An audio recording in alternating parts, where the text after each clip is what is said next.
This is CPM Calculus, Chapter 4, number 101.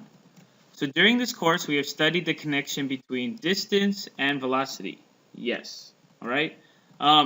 So what is the relationship between position, which is distance, velocity, which is velocity, and the fundamental theorem of calculus? Well, we know that the big relationship between position and velocity is the relationship is distance, which is position, same thing. We can go from distance, starting here, going to velocity, right? If we go ahead, how do we get from distance to velocity? We take the derivative, right? And we could go from velocity to distance if we take the integral, right? Let me make that a little nicer. So the relationship between the two is that basically you could go from one to the other using the derivative or the integral.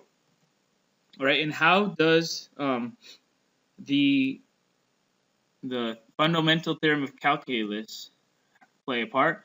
Well, the fundamental theorem of calculus describes the relationship between the derivative and the integral. Describes the relationship between the derivative and integral. And I'm kind of using symbols here because it's good to practice using them. It's also short, right?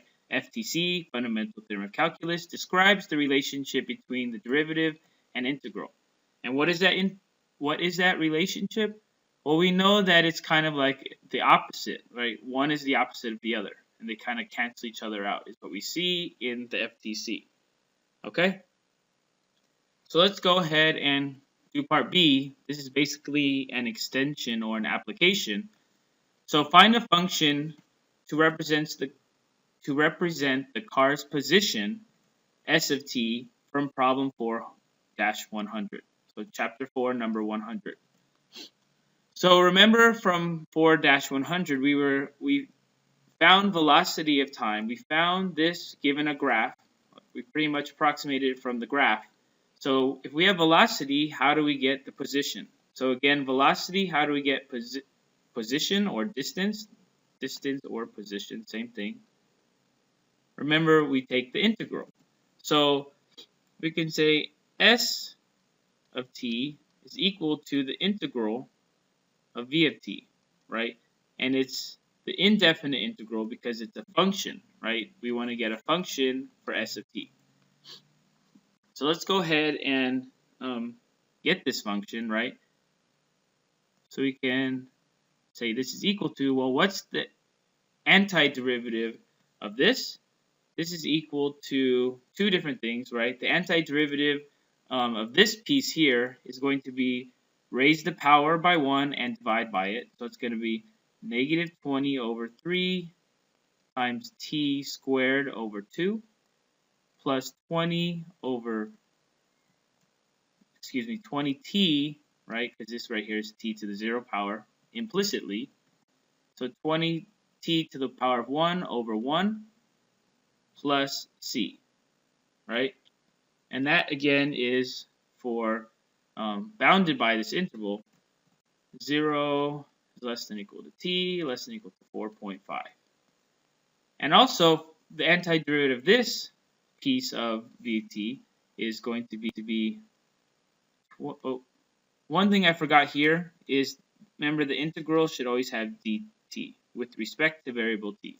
Okay, so now I'm back over here. The antiderivative of this piece is 20t squared over 2, right? Raise the power, divide by it, minus 100t to the power of 1 divided by 1 plus some constant c, again, while t is greater than 4.5. Okay, so let's kind of make that neater. S of t is equal to the piecewise defined function. I could go ahead and simplify this. The 20 and the 2 cancel out, make this 10. So it's negative 10 over 3 t squared plus 20t, I don't need to write all this other stuff, plus c for 0 is less than t is less than or equal to 4.5. This is less than or equal to. Sometimes I just kind of blur it together and it sounds like less than. And over here we have 20t squared over 2 is 10t squared minus 100t plus c, and this is for t is greater than 4.5. All right. And there we go. Yeah, that is going to be the end of this problem. And also, I guess we could, like, just thinking about this, we could find what c is. So that's not the end of the problem. We can go ahead and find what value of c's these are based on the distance formula, because we know at the very beginning, right? I remember in problem 4-100, it was talking about a car driving north on the Golden Gate Bridge. And at time t0, we're starting, and so at t is equal to 0, right, at the very initial time, our distance, s of t, is equal to 0 as well. So s of 0 is equal to 0, right? So given that, we can go ahead and figure out the c, at least in this piece, because we know s of 0 is equal to negative 10 over 3, and I'm just popping this, negative 10 over 3, 0 squared, plus 20 times 0, plus c, right, equals to 0. So these things cancel out because they're 0, so we get c is equal to 0. So right here, I know this cancels out because it's equal to 0. Right? Can I figure this out? Well, do I know where, I'm trying to think of, do we know where the car is? And I believe we did, because there was actually a constant acceleration of velocity. But, you know, I'm just going to leave it as that to note that our s of t, right, we can go ahead and take away this c at least based on the information that at t is equal to 0, c is 0, right? This c is 0.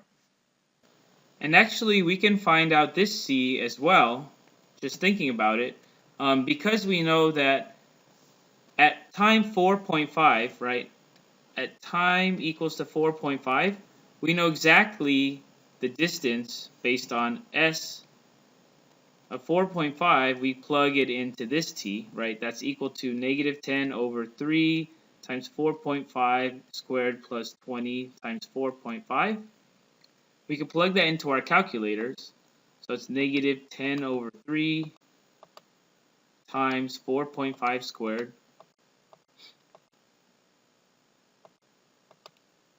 plus 20 times 4.5, right? And that's equal to 22.5. Right, so we know the distance at time is equal to 4.5. The distance is 22.5 miles, right? And then we know that since this is a continuous function, right, because we actually saw it and it's the car driving, so it doesn't have discontinuities. We know at 4.5, this equation should also equal to 22.5 miles.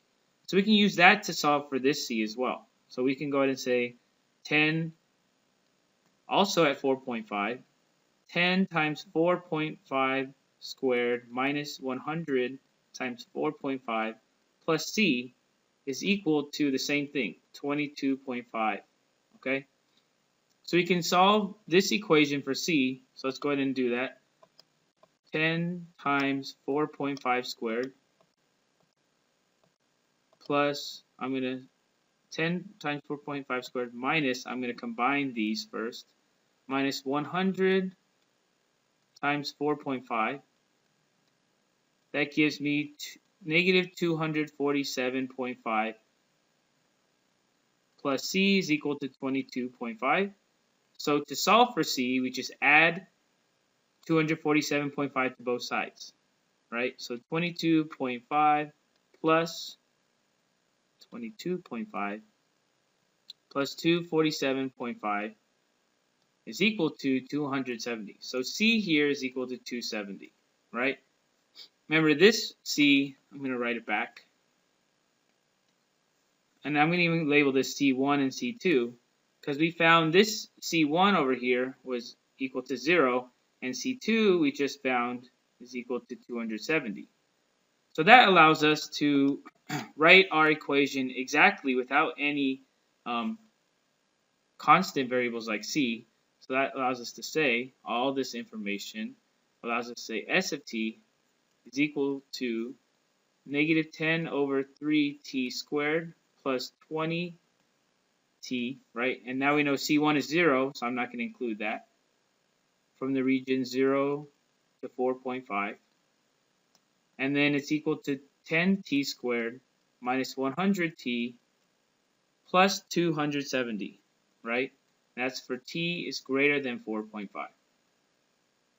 So this is really neat, and this is a really awesome problem to look at and to work on, because you could get the exact values for C. All right, so that ends for us CPM Calculus Chapter 4, number 101.